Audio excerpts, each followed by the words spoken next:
Xudoga shukr, mana shu kilomiz hech biron marta nolib ketmadik. Faridinning shashligidan. Sibiq aka boshchiligida rahmat.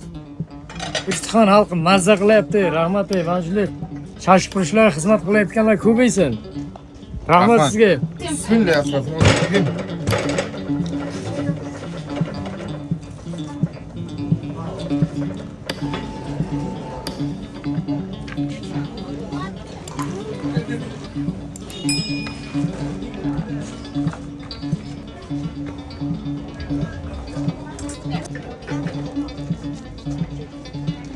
Kimmiş böyle ama?